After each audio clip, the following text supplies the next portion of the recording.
ठाण्यातील संकल्प प्रतिष्ठान नवरात्र उत्सवास आमदार रवींद्र फाटक उपस्थित आहेत। संकल्प प्रतिष्ठान नवरात्र उत्सवास अभिनेते दिगंबर नाईक नवरात्र उत्सवाची गाण्याने सुरुवात झाली। या दरम्यान आमदार रवींद्र फाटक यांच्यासोबत बातचीत केली आमच्या प्रतिनिधी मीनाक्षी म्हात्रे यांनी।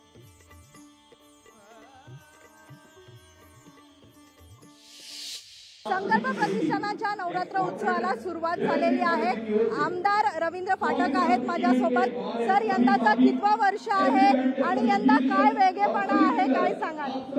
हे संकल्प प्रतिष्ठानचं 19वा वर्ष आहे आणि दरवर्षी आपण या संकल्प प्रतिष्ठानच्या माध्यमातून मोठा दांड्या करायचा प्रयत्न करतो आणि आपल्याला आज या दिवसाची लोक गरबारशी वाट बघत असतात आणि तो आजचा दिवस पहिला दिवस आहे आणि पहिल्या दिवसाची सुरुवात होते आहे आणि सुरुवात होताना खरोखरच मी या नवरात्रीचा सर्व ठाण्याच्या गाण्या रसिकांना मनापासून शुभेच्छा देतो आणि आजपासून 9 दिवस आपण सर्वजण संकल्पामध्ये मजा करूया।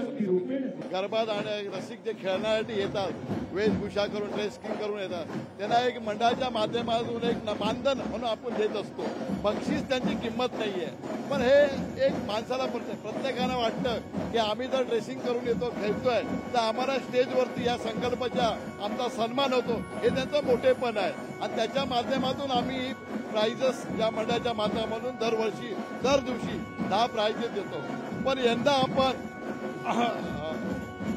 नारी शक्ती या माध्यमातून 9 दुर्गा असा आज सन्मान ठेवलाय।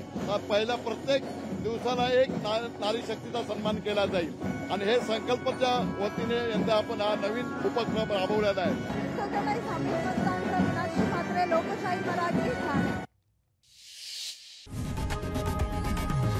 लोकशाही मराठी ऐका, पहा, जागरूक रहा।